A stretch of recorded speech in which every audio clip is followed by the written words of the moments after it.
नबी ने जो कहा हसन और हुसैन फूल है, ये हकीकत है या मजाज? वहां भी लोग समझ रहे हैं ये मजाज है, लेकिन जब तहकीक की गई तो नबी ने दूसरी जगह इरशाद फरमाया, लोगों मेरे जुमले को और मेरे बेटे लाडले हसन और हुसैन को मजाजन फूल न समझना, इन्नी अशुमुहुमा, मैं दोनों को सूंघता रहता हूँ और खुशबू भी आती रहती है। पता ये चला गुलाब भी खुशबू से खाली हो सकता है, मगर हसन और हुसैन को नबी सूंघते हैं और नबी ने फूल कहा है। इसी से साबित हुआ कि हसन और हुसैन मजाजन फूल नहीं है बल्कि हकीकतन फूल है। नारे तकबीर, नारे रिसालत, अल्लामा गुलाम जिलानी अजहरी, नारे तकबीर। बकाए हुस्न अजल को हुसैन कहते हैं, गमों के शीश महल को हुसैन कहते हैं। ये कह रहा था करबला से फुरात का पानी, करबला के कमल को हुसैन कहते हैं। जब फूल वाला हो तभी मुज़य्यन और मुरस्सा और हसीन होता है। बाग में फूल न हो तो हुस्न नाकिस है। पत्तियां हैं जरूरी, शाखें जरूरी है, मगर हुस्न तमाम को पहुंचता है फूल आने के बाद। गौस, अब्दाल, अफराद, औताद, उलमा, सुलहा, मोमिनीन, ये सब शजरे इस्लाम की शाखें और पत्तियां हैं। इसके फूल का नाम हसन और हुसैन है। हसन और हुसैन है। दुनिया के अंदर हुस्न आया, अब जन्नत के अंदर हुस्न। जब नाम अल्लाह ने रखा है तो जन्नत में भी तो माना नाम का पाया जाना चाहिए। जन्नती जन्नत में, जहन्नमी जहन्नम में। जन्नत बोलेगी मौला अंत वअदतनी अन तुज़य्यिननी बिरुकनैन मिन अरकानी, मौला तूने वादा किया था 2 रुकन से मुझे सजाएगा।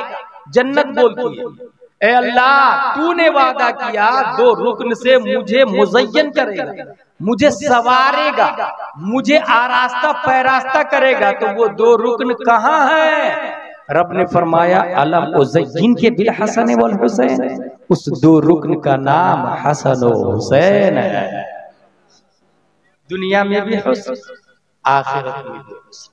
यजीदियत और हुसैनियत, अगर ये बात आपने समझ ली तो सुने, हर शख्स शाम करबला सुनने के बाद, तारीख करबला और जिक्र करबला सुनने के बाद ये महसूस करता है कि अगर मैं करबला में होता तो हुसैन की तरफ होता और इब्ने जियाद को मार डालता, इब्ने साद को मार डालता, यजीद को मार डालता, इमाम हुसैन की तरफ से तलवार लेके करबला में यजीदियों के मुकाबले में जाता।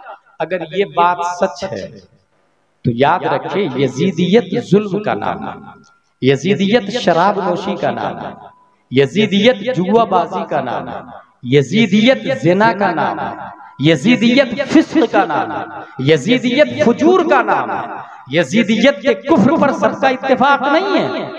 यजीद शराबी, जुआरी, जानी, क्रिमिनल, मुजरिम, फासिक, फाजिर, और कह रहा था मैं इमाम बनूंगा, लोग मेरा मुरीद हो जाए, मैं खलीफा रहूंगा, लोग मेरे हाथ पर बैठ हो जाए। और जो ही खिलाफत पर बैठा 4 लोगों से, खास तौर से अब्दुल्ला बिन जुबैर, अब्दुल्ला बिन अब्बास, अब्दुल्ला बिन उमर और अली इब्ने अबी तालिब से बैत का मुतालबा किया, क्योंकि उनको पता था ये लोग अल्लामा भी है और इब्ने अल्लामा भी है, ये लोग बड़े भी हैं और बड़े के बेटे भी हैं। अगर ये मान गए तो सब मान जाएंगे। इसी से ये पता चला कि अगर उलमा किसी की तायद कर दे, उलमा किसी पीर के मुरीद हो जाए तो वो पीर अहले सुन्नत व जमात का पीर है, वो पीर सहीहुल अकीदा पीर है। और अगर उलमा नहीं, सब जाहिल लोग मुरीद हो रहे, भले 2-3 करोड़ तादाद में हो, वो पीर सुन्नी सहीहुल अकीदा पीर नहीं हो सकता है जिसकी तायद उलमा अहले सुन्नत नहीं करते हो।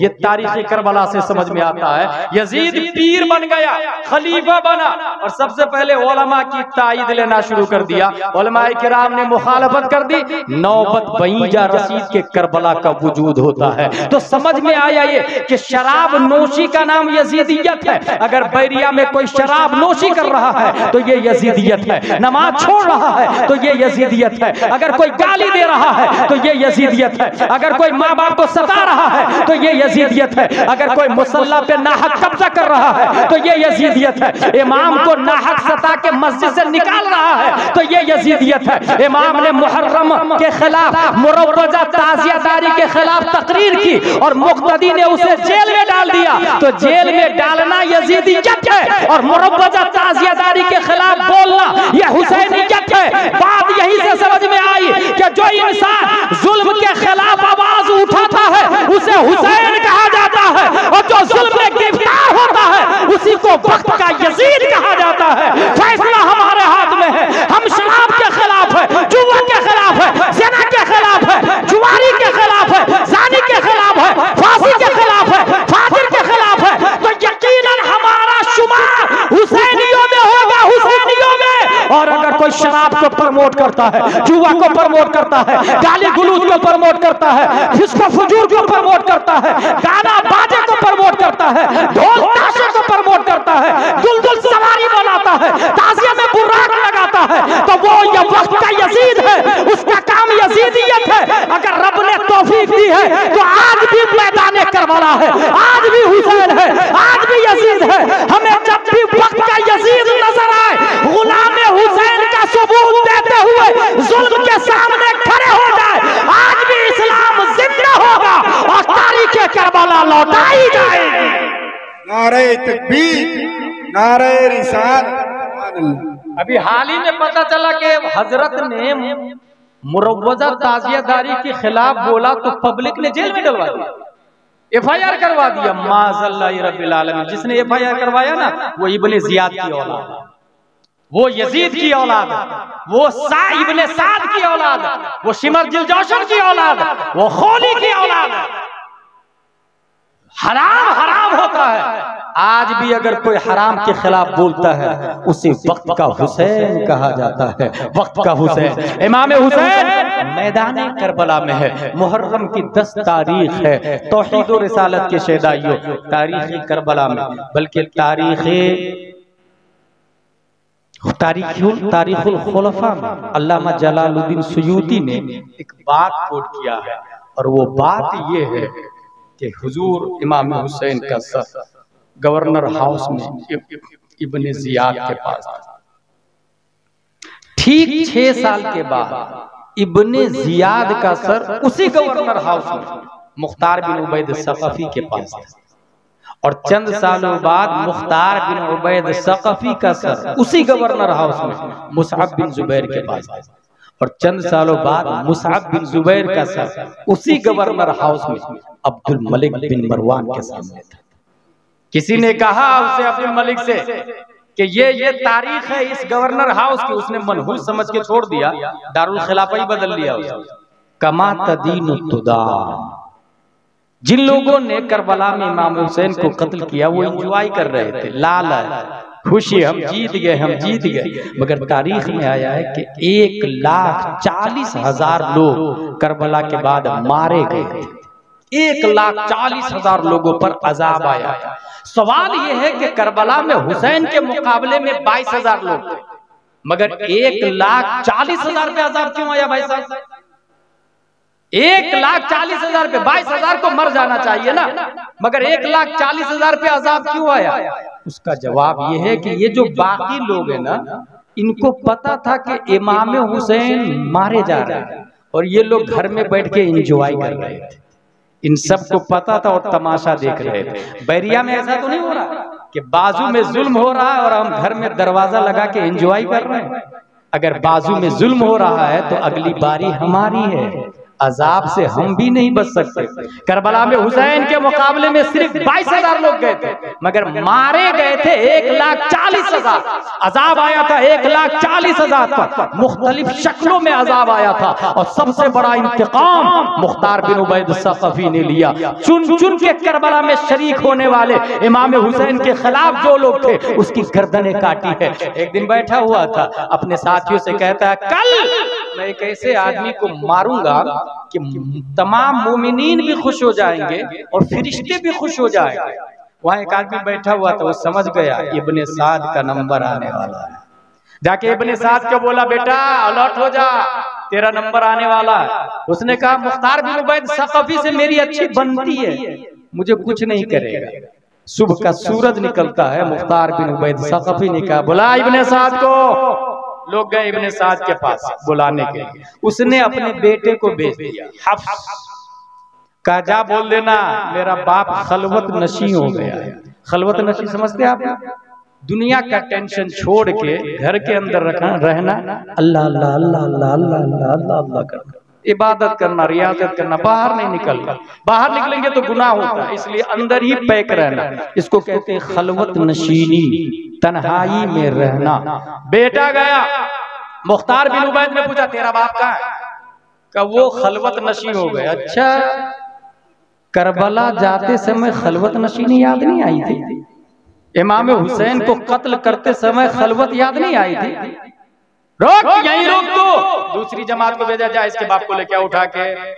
लोग गए और उसके बाप की गर्दन काट कर। इब्ने साद जो 4000 फौज लेके करबला में इमाम हुसैन को आया था और लड़ा आखिर तक, पहला तीर चलाने वाला इब्ने साद 4000 फौज लेके आया। मुख्तार बिन उबैद सक़फ़ी आ गया, सर मुख्तार के सामने सर है। उसके बेटे से कहा इसको पहचानते हो कौन है? कहा हाँ ये मेरा बाप है, और अब इसके बाद जीने में कोई मजा नहीं। मुख्तार ने कहा तू सच बोलता है, इसके बाद तू जिंदा भी नहीं रहेगा। फिर उसकी गर्दन उतार दी और कहा कि बेटा अली असगर के बदले, बाप इमाम हुसैन के बदले। उसके बाद फिर कहा खुदा की कसम कुरैश का 3 दस्ता भी मैं कत्ल कर दूं तो इमाम हुसैन की उंगली का भी मुकाबला नहीं हो सकता है। इमाम हुसैन की उंगली का भी मुकाबला नहीं हो सकता है। इस तरह चुन चुन के मारा मुख्तार बिन उबैद सक़फ़ी ने। खौली को बुलाने के लिए आदमी भेजा, दरवाजे को नॉक किया मुख्तार के आदमियों ने। अंदर से बीवी दरवाजा खोलती है, कहा खौली कहाँ है? जवाब देखिएगा गौर से। उसकी बीवी बोलती है मुझे नहीं पता। क्या बोली? मुझे नहीं पता। इशारा कर रही है कि वहां छुपा हुआ, और जुबान से बोल रही है मुझे नहीं पता। क्योंकि जब से हुसैन का कत्ल किया था शौहर ने, बीवी दुश्मन हो गई। इसी को फर्मा बरदार बीवी कहते हैं, जो शरीयत की वजह से अपने शौहर से प्यार करे और शरीयत की वजह से अपने शौहर से अदावत रखे। शौहर से प्यार इसलिए करे बीवी के वो नमाजी है, वो अहले बैत से प्यार करता, वो कुरान की तिलावत करता, वो रिज़्क़े हलाल कमाता, इसलिए प्यार करे तो ये प्यार भी इबादत है। और अगर जेवर, हराम कमाई, अय्याशी, दुनियादारी के लिए प्यार करे तो वो प्यार इबादत नहीं, दुनियादारी है महज। बीवी बोलती है मुझे नहीं पता, क्योंकि जब से कत्ले हुसैन में गिरफ्तार था बीवी नफरत करने लगी थी कि जो मेरे हुसैन, मेरे फातिमा के बेटे को कत्ल किया हो वो मेरा शौहर हो, मेरे साथ रहे और मैं प्यार करूं, ये मेरी गैरत गवारा नहीं करती है। दुनिया में कुछ औरतों की मिसाल है ऐसी, शौहर जहन्नमी है, बीवी जन्नती है। जैसे खौली को ले लीजिए, खौली जहन्नमी है, उसकी बीवी जन्नती है। जैसे फिरौन को ले लीजिए, फिरौन जहन्नमी है, उसकी बीवी जन्नती है। जैसे हजरत लूत अलैहिस्सलाम को लीजिए, वो जन्नती है, उनकी बीवी जहन्नमी है। तो दुनिया में मिसालें हैं ऐसी। अल्लाह व रसूल की रजा के लिए लाइफ को जीना चाहिए। जब बीवी ने कहा कि मुझे नहीं पता, जमात आती है, वो खौली घर के अंदर जमीन से चिपक कर सोया हुआ था, टोकरी को उठाया और फिर उसको पकड़ के मारते हुए, घसीटते हुए लेकर के मुख्तार के यहाँ आ रहे थे। रास्ते में मुख्तार का काफिला कहीं सियाहत पे जा रहा था। कहा कौन है? बताया ये खौली है। कारो उसके खानदान और फैमिली वाले को बुलाओ। उसके फैमिली वाले को बुलाया, चौराहे पे फंदा लटकाता है, रस्सी से उसको बांधता है और फिर बदन में माचिस जलाकर राख कर देता है। चौराहे पर अलल ऐलान उसके खानदान के सामने, बीवी बच्चे और माँ बाप के सामने जलाकर राख कर दिया। ये बदले हुसैन है, ये हुसैन का इंतकाम है जो रब की तरफ से है। मेरे भाई इतना याद रखिएगा, आप ये सोचते हैं कि कि हम सीसीटीवी कैमरा में हैं तो गुनाह नहीं करेंगे, पुलिस पकड़ लेगी, कलेक्टर देखेगा, एसपी देखेगा, डीएसपी देखेगा, मगर कभी आपने ये सोचा कि रामन कातिबीन के अंदर जो पावर है उसके सामने सीसीटीवी कैमरा कुछ नहीं लगता है। सीसीटीवी कैमरा खता कर सकता है, उसको मोबाइल से कंट्रोल किया जा सकता है, उसकी ऑपरेटिंग की जा सकती है, सैटेलाइट से उसकी तस्वीर को चेंज किया जा सकता है, मगर किरामन कातिबीन गलती नहीं करते हैं। जो हमारे गुनाहों को लिखते हैं, हमारे जुर्मों को लिखते हैं, हमारी खताओं को लिखते हैं, वो फरिश्ते हैं। ला यासून अल्लाह मा अमरहुम व यफअलून मा युमरून, ये वही करते हैं जो रब बोलता है, रब के हुक्म के मुताबिक काम करते हैं। इसलिए इंसान अगर ये सोचे कि अल्लाह देख रहा है, फरिश्ते लिख रहे हैं, तो वो कभी करबला में हुसैन के मुकाबले में नहीं आएगा,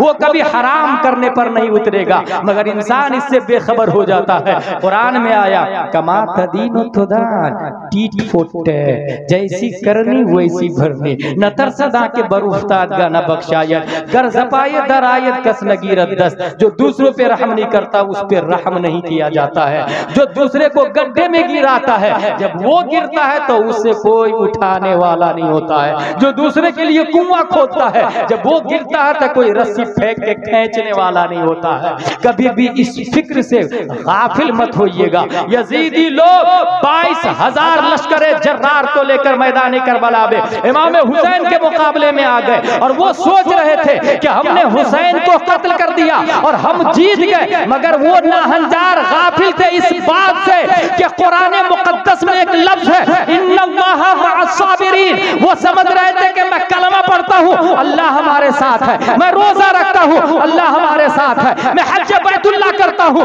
अल्लाह हमारे साथ है, मैं नबी को मानता हूँ, अल्लाह हमारे साथ है।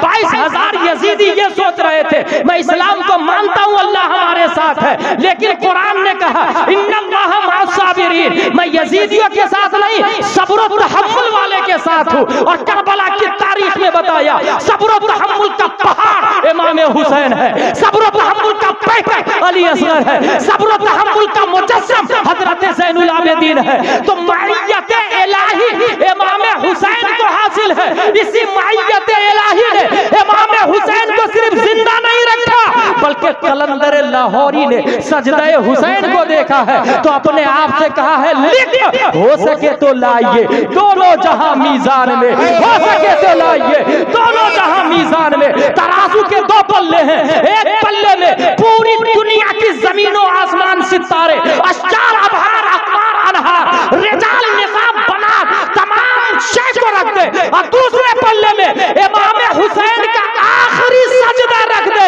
वो सजदा इसलिए भारी है कि उस सजदे को माइयत इलाही हासिल है। हो सके तो लाइए दोनों जहां मीजान में, मैंने एक सजदा ज़मीने करबला से ले। नारे तकबीर, नारे रिसालत, शामे करबला कॉन्फ्रेंस, अल्लामा गुलाम जिलानी अजहरी, सुभान अल्लाह। मेरे भाई कमा तदीनो तू ना टीट फुट। आज भी यजीदियत है। क्या आपको लगता है कि बैरिया में यजीदियत नहीं है? गलत। मैं एक हदीस बताता हूं, ला यकीदु अहल मदीना अहदुन इल्ला मा कमा यनमाउल मिल्हु फिल मा। जिसने अहले मदीना के साथ गद्दारी की वो ऐसे पिघलेगा जैसे पानी में नमक। गौर कीजिए, इस हदीस के बाद नबी ने जब ये जुमला फरमाया, उसके बाद अहले मदीना पर गद्दारी सबसे ज्यादा जिसने की, अहले मदीना के साथ जिसने गद्दारी की वो यजीद। 22,000 फौज लेकर मस्जिद नबवी में घोड़े बांधे, सहाबियात की इस्मत तरी 10,000 सहाबा को शहीद कर दिया। मस्जिद नबवी में घोड़े बांधे, लीद किए घोड़ों ने, खाने काबा के खिलाफ को जलाया, मिंजनी के फेंकी, आग के गोले फेंके हैं इन लोगों ने। 10,000 सहाबा को कत्ल करने वाला, सोच सकते हैं इससे बड़ा गद्दार कोई हो सकता है? पता ये चला अहले मदीना के साथ जिसने गद्दारी की वो यजीदी है। ऐसे पिघलेंगे जैसे पानी में नमक। 2 बिस्लेरी बोतल ले लूं मैं, एक बिस्लेरी बोतल में 50 ग्राम टाटा सोल्ट डाल और उसको मिला दो, नमक जब मिल जाए तो दोनों बोतल को पीठ पीछे रख लूं और एक्सचेंज करने के बाद आपसे पूछूं, बताएं टाटा सोल्ट किस में? बता पाएंगे आप? क्योंकि नमक पिघल चुका है। नमक है कि नहीं है? नमक फना नहीं हुआ, अलामत खो चुका है, नाम खो चुका है, निशान खो चुका है, पहचान खो चुका है, अपना वजूद नहीं खोया। नमक है, अपनी पहचान खो दिया उसने, वजूद नहीं खोया। पता चला बैरिया में यजीदी है, उसकी पहचान नहीं है, उसकी कोई टोपी नहीं, उसका कोई कुर्ता पजामा नहीं, यजीदियों का कोई अमामा नहीं, यजीदियों की तरफ कोई नस्ल मंसूब नहीं करता, मैं इब्ने यजीद हूँ, मैं यजीद की औलाद हूँ। यजीदियों का कोई मदरसा नहीं है, दारुल उलूम यजीदिया, लेकिन फना नहीं हुए, यजीदी मौजूद है। पहचानेंगे कैसे? टाटा किस पानी में है ये जानना हो तो देखना, कुव्वते बासरा काम नहीं करेगी, कुव्वते जायका काम करेगी। किस पानी में नमक है ये जानने के लिए अब देखने से काम नहीं चलेगा, चखने से काम चलेगा। थोड़ा सा पानी निकाले, ढक्कन में डाले और जुबान पे करके रखे, और सिर्फ जुबान पे, उंगली से नहीं पता चलेगा, कान से नहीं पता चलेगा, नाक से भी नहीं पता चलेगा, पांव से नहीं, जुबान ही से पता चलेगा कि किस पानी में टाटा सोल्ट है। पता ये चला टाटा सोल्ट है, पहचानने के लिए कुव्वते बासिरा और लामेसा और शाम नहीं, कुव्वते जायका चाहिए, कुव्वते जायका। बैरिया में, झारखंड में, दुनिया में यजीदी है। पहचानेंगे कैसे? पहचानने का ये तरीका होगा, क्योंकि अलामत कुर्ता पजामा तो है नहीं। जब मुहर्रम की पहली तारीख निकलेगी, सबील का इंतजाम होगा, खिचड़ा का इंतजाम होगा, फातिया का इंतजाम होगा, नियाज का इंतजाम होगा, जिक्र हुसैन का इंतजाम होगा, शाम करबला कॉन्फ्रेंस की तैयारी की जाएगी, चंदा किया जाएगा, कुरान मुकद्दस की तिलावत की जाएगी, खुतबा शोरा को बुलाया जाएगा, गरीबों में कपड़े तकसीम किए जाएंगे, मुहर्रम की 10 तारीख को सबील लगाया जाएगा, खिचड़ा बांटा जाएगा, नियाज दिलाई जाएगी, लोगों में खाना तकसीम किया जाएगा, पानी बांटा जाएगा। जिसने कहा सवाब का काम है उसी को कहते हैं हुसैन है, और जिसने कहा हराम हराम हराम उसी को कहते हैं यजीद यजीद यजीद। नारे तकबीर, नारे रिसालत, सुभान अल्लाह, सुभान। यजीदियत और हुसैनियत की ये पहचान है। यजीदियत आज भी है। अच्छा, मैं तो बैरिया की बात कर रहा हूं, हर शख्स के अंदर हुसैनियत और यजीदियत, हर शख्स के अंदर हुसैनियत यजीदियत। जन्नत के रास्ते पे चलना ये हुसैनियत है, और जहन्नम के रास्ते पे चलना ये यजीदियत है। एक इंसान कभी जन्नत के रास्ते पे चलते चलते चलते सडनली यू टर्न लेता है और जहन्नम के रास्ते पे आ जाता है, और एक इंसान जहन्नम के रास्ते पे चलते चलते चलते सडनली यू टर्न लेता है और जहन्नम के रास्ते, जन्नत के रास्ते पे आ जाता है। हमारे अंदर भी ऐसा होता है। नमाज पढ़ूं कि नहीं पढ़ूं? पढ़ने के लिए जा रहा था, रुक गया दोस्तों के कहने से, जन्नत के रास्ते पे चलते चलते जहन्नम के रास्ते। नहीं पढ़ने, मूवी देखने जा रहा था, अय्याशी करने जा रहा था, मौलाना साहब के समझाने से वो मुड़ गया और मस्जिद की तरफ या मदरसे की तरफ। यह है जहन्नम के रास्ते से चलते चलते जन्नत की तरफ यू टर्न लेना। एग्जाम्पल के तौर पे करबला की धरती पे इब्ने साद 4000 फौज लेके रूमियों के मुकाबिल में काफिरों से लड़ने जा रहा था जन्नत के रास्ते से। इब्ने साद 4000 फौज लेके जन्नत के रास्ते पे चल रहा, रूमियों से लड़ता। अगर इब्ने साद मर जाता तो शहीद होता, और अगर जीत जाता तो अर्तुरुल गाजी बनता। लेकिन इब्ने ज़ियाद ने कहा कि हुसैन बिन अली का मर्डर कर लो, पहले उसके किला कमा करो। कान सोचूंगा मैं नहीं जाऊंगा। पहले तो मना किया, कहा सोच ले, रह की हुकूमत दूंगा। फिर रात भर सोचा और वोटिंग हुई रूह और नफ्स में। रूह को वोट दूं या नफ्स को वोट दूं? रूह की बात मानूं या नफ्स की बात मानूं? किधर जाऊं किधर जाऊं किधर जाऊं किधर जाऊं? सुबह का सूरत निकलता और उसका फैसला जाहिर होता है। हुसैन बिन अली के मुकाबले में आने के लिए तैयार है, रह की हुकूमत की खातिर करबला में आया। हमेशा के लिए जहन्नमी हो गए, अगर वहां जाता तो जन्नती होता। ये है जन्नत के रास्ते पे चलते चलते यू टर्न लेना और जहन्नम के रास्ते पर आ जाना। हमेशा के लिए इब्ने साद जहन्नमी हो गया। करबला में ऐसी मिसाल भी मिलती है, एक आदमी जहन्नम के रास्ते पे चल रहा था, सडनली यू टर्न लेता है और जन्नत के रास्ते पर आ जाता है। सबसे पहली बार इमाम हुसैन को 1000 फौज के साथ जिसने रोका है उसे हुर बिन यजीद तमीमी कहा जाता है। 1000 फौज लेके करबला की धरती पे उतरने पे मजबूर करने वाला कोई और नहीं, हुर बिन यजीद तमीमी है। लेकिन मैदान करबला में इमाम हुसैन ने सफाई दी थी कि लोगों बताओ, क्या मैंने शराब पी है, क्या मैंने ज़िना किया है, क्या मैंने जुआ खेला है, क्या मैंने कुरान की तिलावत छोड़ी है? सबने इनकार किया। फिर इमाम हुसैन ने कहा क्यों कत्ल करना चाहते हो? कहा यजीद की बैत तस्लीम कर ले। आपने कहा यह नहीं हो सकता, मैं सब कुछ तो दे सकता हूँ मगर कयामत तक की मस्जिदों में इमाम के मुसल्ले पर शराबी इमाम को नहीं बैठा सकता, जुआरी इमाम को नहीं बैठा सकता,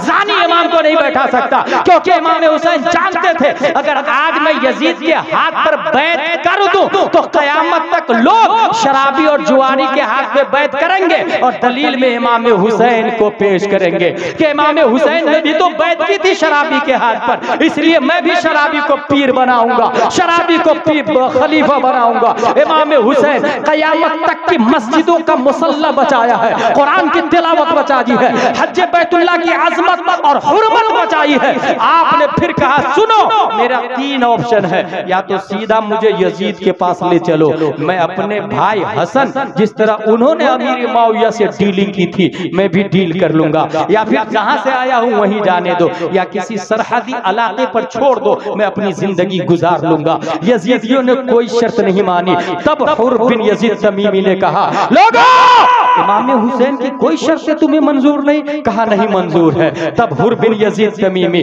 जो 1000 फौज लेके जहन्नम के रास्ते पर आए थे, इमाम हुसैन को करबला में उन्होंने ही उतारा है, वो कहते हैं कि मुझे समझ में आ गया तुम बातिल हो, हुसैन हक पर है। अगर हुसैन की कोई शर्त मंजूर नहीं है तो जब तक मेरे जिस्म में जान है अहले बैत की तरफ एक तीर भी नहीं जाने दूंगा। आओ हिम्मत है तो मुझसे लड़ो, मुझसे जंग करो, मेरी लाशों पर घोड़े दौड़ाने होंगे तब खैमा हुसैन तक तुम पहुंच सकते हो। इसे कहते हैं आया तो जहन्नम के रास्ते पर सडनली यू टर्न लिया और जन्नती होके रह गया, हमेशा के लिए हुसैन की तरफ से लड़ा और जन्नती हो गया। हमारे अंदर भी यजीदियत है, हमारे अंदर भी हुसैनियत है। फर्ज को अगर छोड़ रहे हैं यजीदियत है, हराम काम कर रहे हैं यजीदियत है, गाली गलौज दे रहे हैं यजीदियत है, दीनी तालीम नहीं है हमारे पास यजीदियत है। शराब कुछ लोग ऐसे भी हैं, मैं पीता नहीं हजरत, मैं शराब का सिर्फ हिसाब करता हूँ,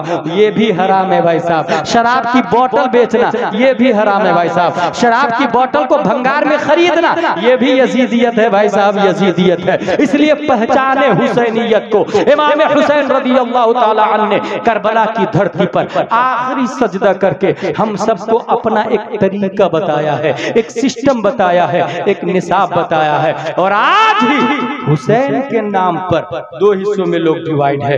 एक हिस्सा को राफजी कहा जाता है और दूसरे हिस्सा को खारजी कहा जाता है। ये दोनों बुनियादी पॉइंट है। वमा अलैना इल्लल बलाग से पहले मैं आपको ये बता दूं, ये राफजी और खारजी ये दोनों इमाम हुसैन से पहले ही वजूद में आ चुके थे। जंगे सिफ़ीन का मौका है, लड़ाई किनके साथ में हो रही है?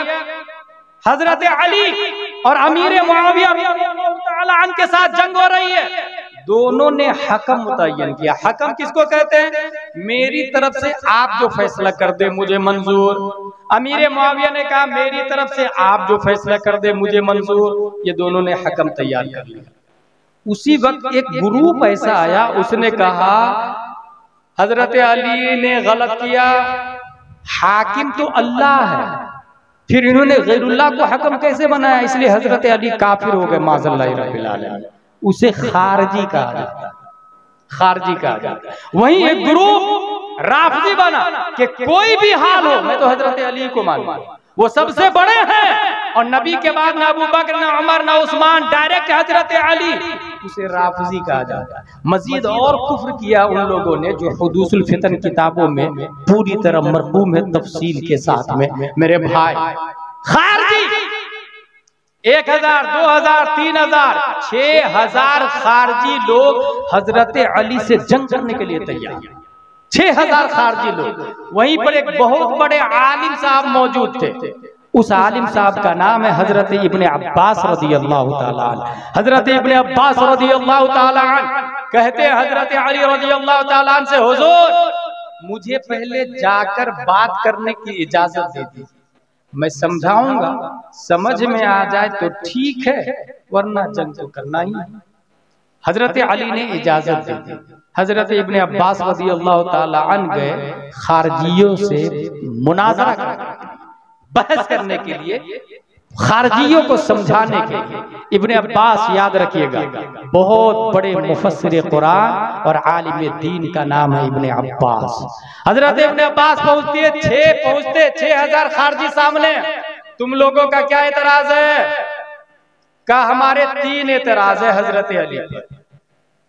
नंबर 1, उन्होंने गैरुल्लाह को हाकिम बनाया जबकि कुरान में आया इनिल हुक्मु इल्ला लिल्लाह, उन्होंने गलत किया। नंबर 2, उन्होंने जंग की अमीर मुआविया से मगर किसी को बादी नहीं बनाया, माले गनीमत नहीं हुआ, माल हाथ में नहीं आया। जब जंग जायज नहीं थी तो लड़े क्यों, और जब लड़े तो बादी क्यों नहीं बनाया। नंबर 3, सुलह के वक्त अमीरुल मोमिनीन का लफ्ज हजरत अली ने क्यों हटाया? क्या वो अमीरुल मोमिनीन नहीं तो अमीरुल काफिरीन है? ये 3 एतराज है। हजरत इब्ने अब्बास फरमाते हैं ये 3 एतराज का जवाब दे दूं तो तुम लोग तौबा कर लोगे? कहा हाँ हम लोग तौबा कर लेंगे। कहा सुनो, पहले एतराज का जवाब, तुमने कहा हकम गैरुल्लाह को बनाया। कुरान शरीफ में आया वइन खिफ्तुम शिकाक बैनहिमा फबअतू हकमन मिन अहलिही व हकमन मिन अहलिहा। मियां बीवी में लड़ाई हो जाए तो एक हाकिम बीवी की तरफ से, एक हाकिम शौहर की तरफ से, वो दोनों मिलके जो फैसला कर दे उसे मान लो। कुरान में आया।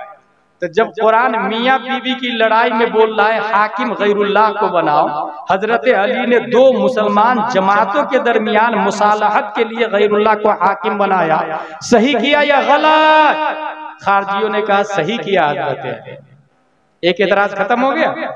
दूसरा एतराज, उन्होंने बादी क्यों नहीं बनाया?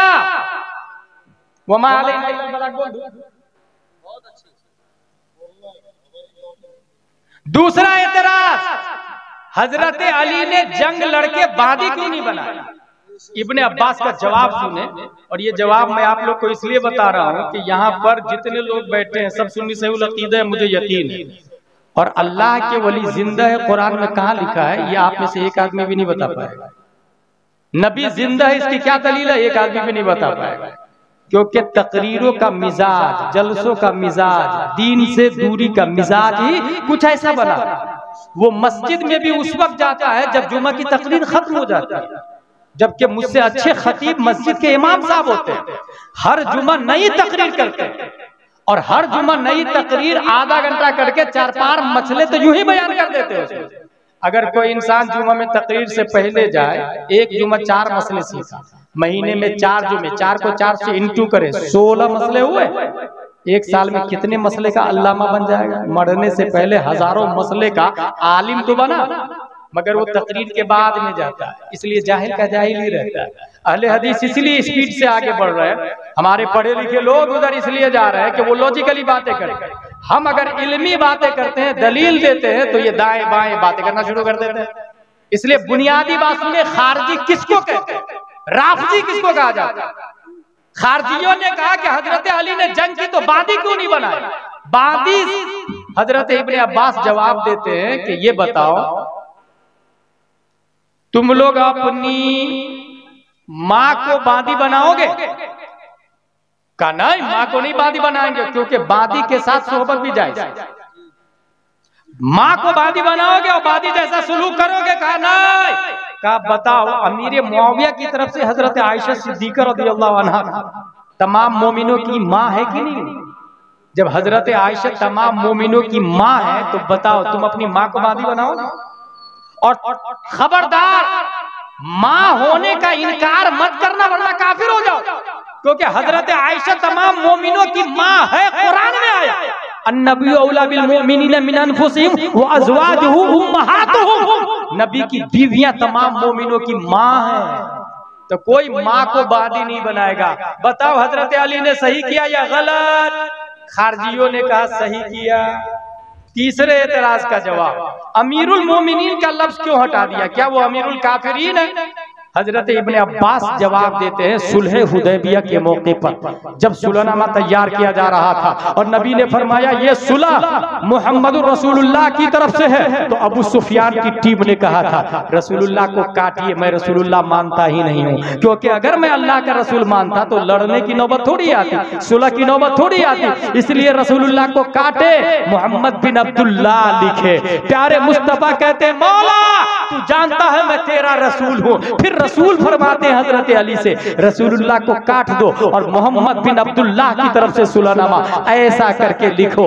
हजरत इब्ने अब्बास फरमाते बताओ रसूलुल्लाह अफजल है या अमीरुल मोमिनीन का लफ्ज अफजल है? खारजियों ने कहा रसूलुल्लाह अफजल है। हजरत इब्ने अब्बास कहते हैं जब अफजल को सुलह के लिए काट दिया तो अमीरुल मोमिनीन को सुलह के लिए काट दिया तो क्या बुरा किया? बताओ सही किया या गलत? खारजियों ने कहा सही किया। तीनों सवालों का जवाब कुरान से दिया, कुरान से।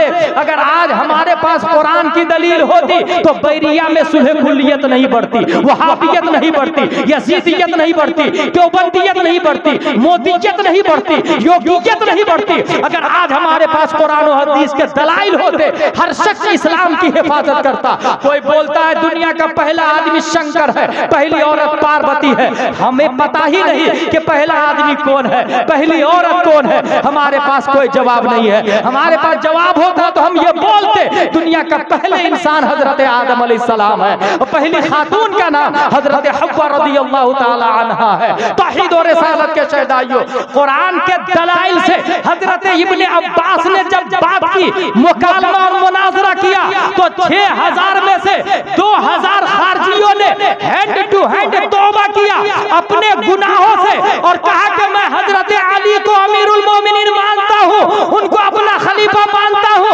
अपने गुनाहों पे नादिम हो, तौबा करके फिर से कलमा पढ़ा और हजरत अली इब्ने अबी तालिब का मुरीद हो गया है। नारे तकबीर, नारे रिसालत, अल्लामा गुलाम जिलानी अजहरी, नारे तकबीर।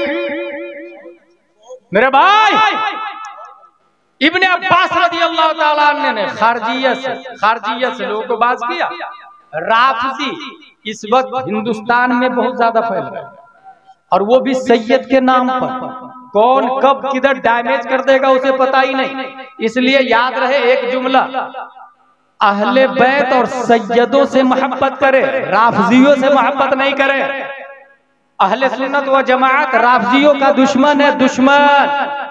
अल्हम्दुलिल्लाह गुलाम जिलानी अज़हरी भी अहले सुन्नत व जमाअत का एक हिस्सा है और तमाम राफजियों का दुश्मन है, दुश्मन।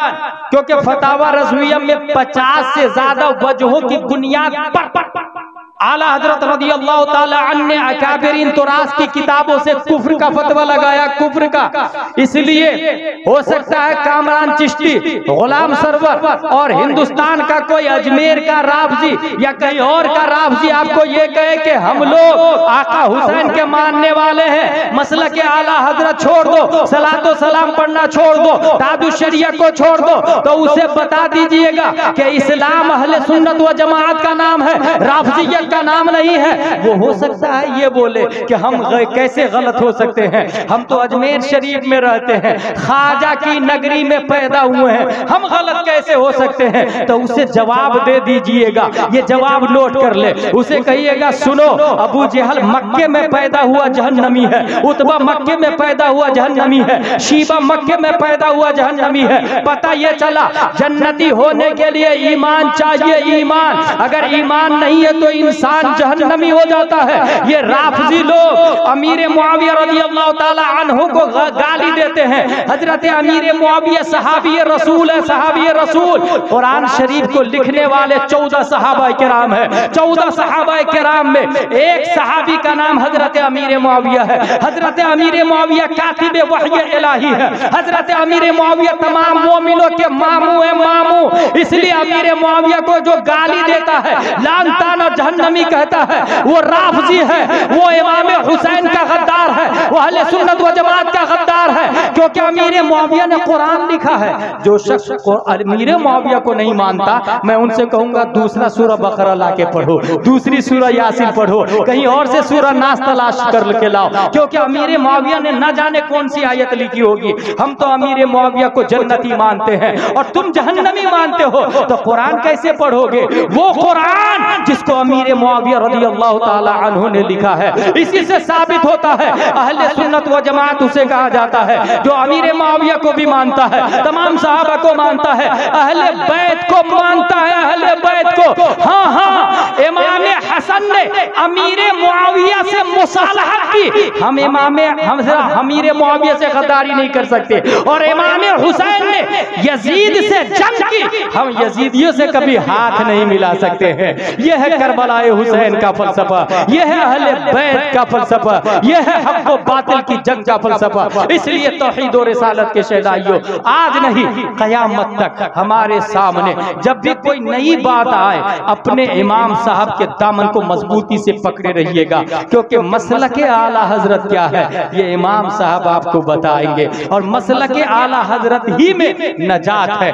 फिर बातिल बेशुमार है, आए दिन नए नए भी आते हैं और हमारे ज़हन व फिक्र में नई फिक्र डाल के ईमान को छेड़ लेते हैं। हम ये समझते हैं कि नहीं, हम सुन्नी मुसलमान हैं। गलत। जो इंसान आप में 70-80 साल का है, आप समझ रहे हैं वो बुजुर्ग है। नहीं मेरे भाई, अगर वो इंसान 80 साल का है और दीन की तालीम नहीं है तो वो बुजुर्ग नहीं है मेरे भाई। क्या आप 1 साल के बच्चे को ये मोबाइल दे दे, वो लात मार के नहीं फेंक देता?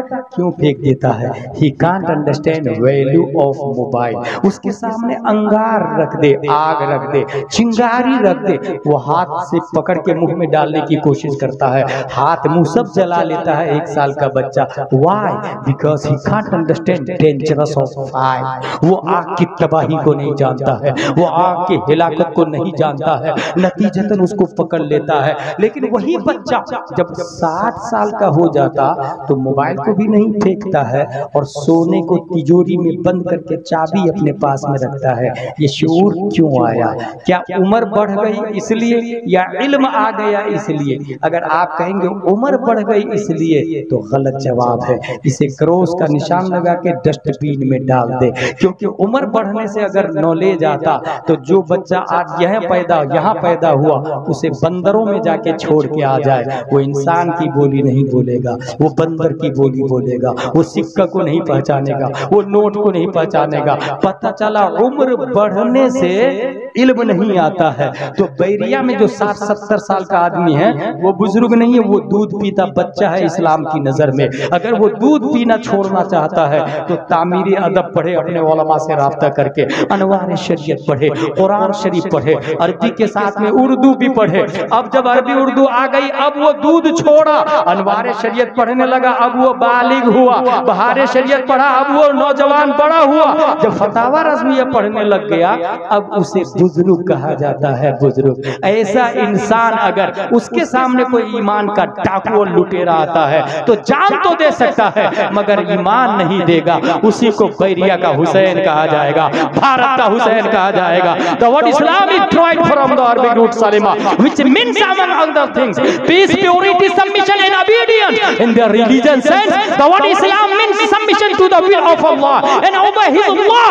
Everything other than man and every phenomenon in the universe, they are obedient to Allah and submissive to His law. In this sense, Islam is the eternal message conveyed to Adam alayhi salam, Musa alayhi salam, Zakaria alayhi salam, Saleh alayhi salam, Lut alayhi salam, Ibrahim alayhi salam. In its final form, revealed the last messenger, Muhammad Rasulullah sallallahu ta'ala alayhi wasallam. After the prophet, nobody will come in form of the nubuwwah, because Allah said in Holy Quran, Ma kana Muhammadun aba ahadin min rijalikum walakin Rasulullah wa khataman nabiyyin. Yes, vicegerent of the prophet will come again, like Abu Bakr Siddiq, Umar Farooq, Imam Hussain Karbala, उनके गुलाम इमाम आज़म, उनके गुलाम इमाम अहमद रज़ा खान। नारे तकबीर, नारे रिसालत, अल्लामा गुलाम Jilani Azhari Shah Karbala conference.